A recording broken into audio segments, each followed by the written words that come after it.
Hello everyone, I am Dr. Neha Mittal. I'm a senior physiotherapist practicing in Gurgaon.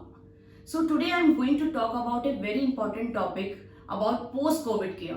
So during these COVID times हम सबसे सुनते हैं कि अगर COVID हो जाए तो क्या precautions लेनी है, क्या medicines लेनी है, but no one is discussing अगर आप जब COVID से ठीक हो जाते हैं, जब आपकी COVID की negative report आ गई, उसके बाद आपको क्या ध्यान रखना है because nowadays I am seeing as a doctor that lot of patients are coming to me with complaint of shortness of breath, breathlessness, fatigue मतलब थकान हो रही है उनको जल्दी, सांस फूल जा रहा है जल्दी, they are complaining of body aches and pains, weight loss हो रहा है एंड उठने बैठने में they are complaining of joint pains. So these are like small small complaints जो पेशेंट्स आके कम कर रहे हैं. They don't know what to do about these things.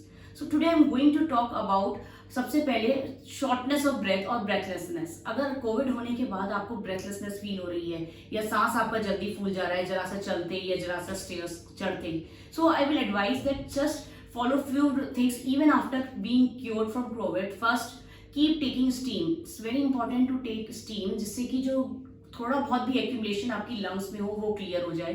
Keep doing gargles for at least 2 to 3 weeks. उसके अलावा just like there simple 1 or 2 breathing exercises अगर आप उसको डेली रूटीन में करें they will really help you. So like for this is simply what you have to do. I am just telling you one simple breathing exercise that inhale. आप बैठे बैठे कहीं भी आप बैठे हैं, लेटे हैं, कहीं भी कर सकते हैं. लाइक नाक से आपको लंबी सांस अंदर खींचनी है एंड मुंह से धीरे धीरे आपको सांस छोड़ना है जैसे आप कोई चीज फूंक मार रहे हो.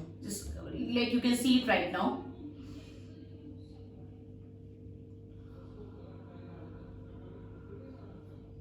तो आपने नाक से लंबी सांस खींची जैसे आप सांस रोकने की कोशिश कर रहे हो, पर सांस रोकना नहीं है.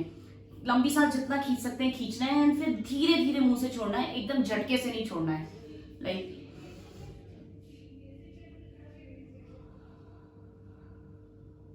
सो इस तरह से आप कम से कम एक बार में बैठ के 15 से 20 बार just do some simple breathing exercises to increase your lungs capacity. जिससे कि अगर आप ये रेगुलर में आप करते रहेंगे यू विल नोटिस दैट आपको अगर जो सांस फूल रहा था या थोड़ा सा चलते जो थकान हो रही है वो कम हो जाएगी. Second exercise is very important for your arms, for your legs. क्योंकि कोविड के बाद में आप इतने दिन तक बेड रेस्ट पे हैं, क्वारंटाइन हुए हैं, तो मसल्स वीक हो जाती हैं because there is no mobility in the joints. So there I'm telling you now one exercise जिसमें with your shoulder movement, arm movements, you can combine the breathing exercise. So like you're sitting, just sit straight. दोनों हाथ अपने आप सामने रखेंगे. Just lift your both hands up और ऊपर उठाते हुए लंबी सांस अंदर खींचना है और जब आप नीचे ला रहे हैं तब आपको सांस मुंह से छोड़ना है. So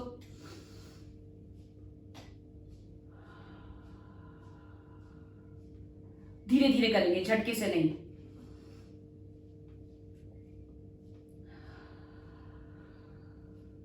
ऐसे keep doing 10-15 times.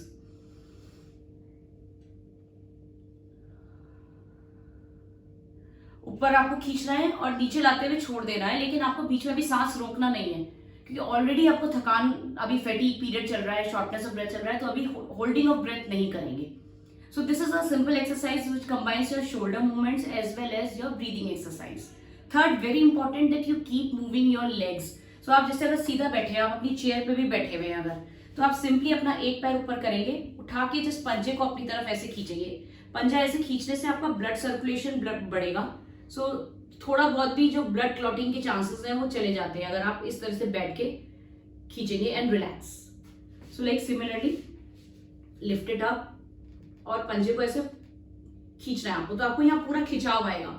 So it will just help you in mild stretching of your calves and legs as well as for increasing the blood circulation. So इसको आप दिन में 4-5 बार कर सकते हैं बैठ के एक बार में. Keep doing it. इसको उठा के 4 से 5 बार करते रहेंगे. So this is the third simple exercise for increasing strength in your legs and for reducing fatigue from your legs. So fourth important thing, आप जैसे अगर चेयर पे बैठे हैं, चेयर पे बैठे बैठे ही सिंपल ऐसे खड़े हुए पकड़ के and then down. Keep doing it, just sitting to standing, standing to sitting.